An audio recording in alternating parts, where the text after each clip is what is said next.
May kwento ako sa inyo tungkol na first time ko dito magtira. Pero kababalaghan. Nung first nalipat namin dito sa Laguna, syempre happy ka dahil new house ka na. Dahil new house yun.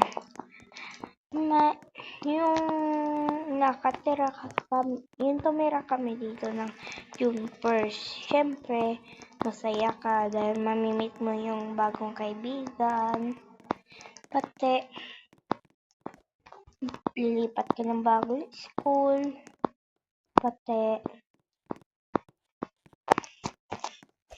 Pati, masaya ka dahil mag-empake ka. So, yun. Ayun yung naramdaman ko hanggang hindi ko alam na ganito pala mangyayari sa akin. Pero, yung true story naman ito. Yung nagduduyan lang ako bagong kabit ng duyan.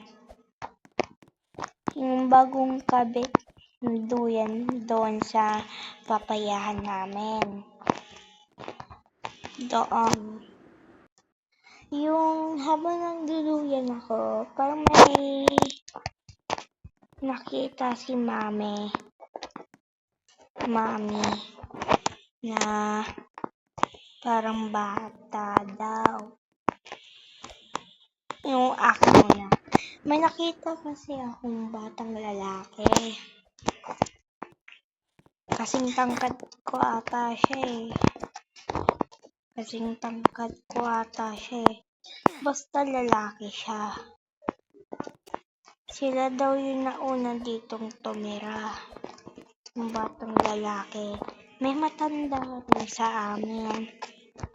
So, yun na nga.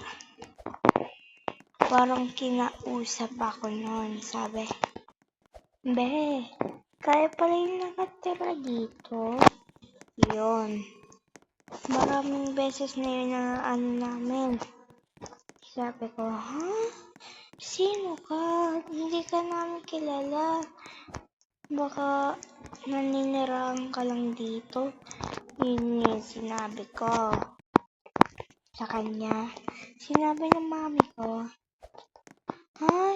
Uy, sino yung nakakausap mo dyan? Wala ka naman nakakausap dyan. Baliwata ito eh." Sabi ko, tumakbo ako. Sinabi ko, "Mami, may batang lalaki dun." Tinatanong ako kung bakit daw ako. Sinabi ng mami ko, "Imbento ka na naman." Sabi ko, "Oo mami, makikita mo yun pag umano ka. Pag naranasan mo yung saan ka man. Promise, maanuhan mo yun." Yun. Pati, akala niya nag-iimbento ako. Yung pala, may nakita siyang batang lalaki nga.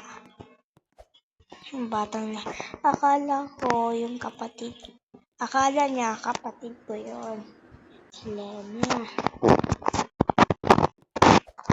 Si Lena. Sabi, "Lena, bumaba ka dyan, baka mahulog ka." Hindi, tumalon talaga. Sinanong sa amin, "Yan ba si Lena?" Oo mami, nandito siya. Naglalaro nga kami. Sabi, "Sino yung batang lalaki doon?" Sabi, diba sabi ko, mami, hindi ako nag-iimbento. Totoo nga yun. Pati dito naman sa kabilang bahay, matandang babae daw. Matandang babae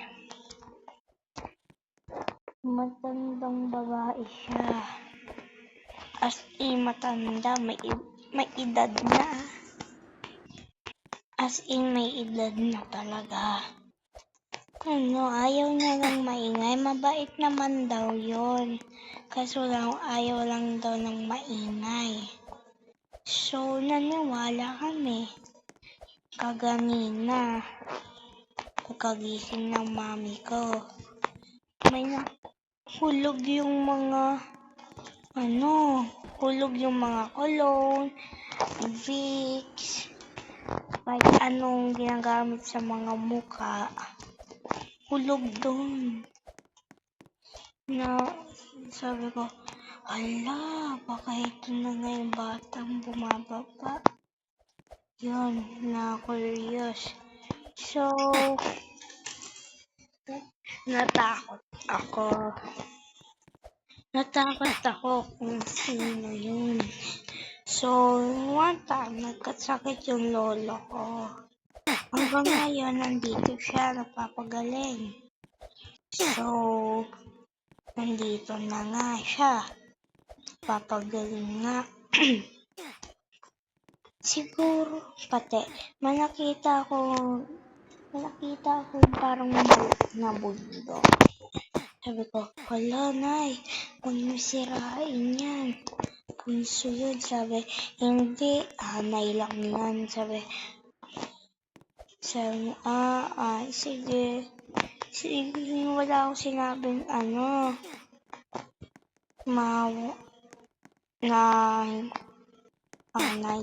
yun. Hindi ko sinabi na, sige.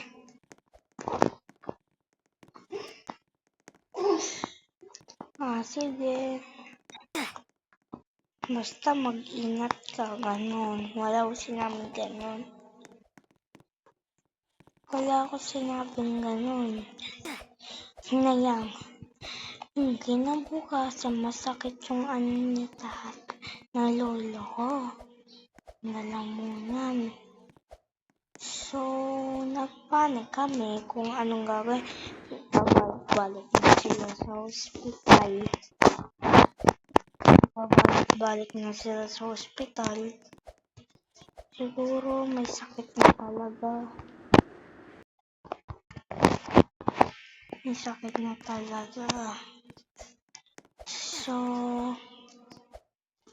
So yun lang na kwento ko. Based in true story yun, guys. Kaya, kung maniniwala kayo, hit the like button. Kung naniniwala man kayo. Kasi pag naniniwala kayo, sasabihin, kung may nangyari rin kayong ganon, sabihin, ikwento nyo dyan sa like button.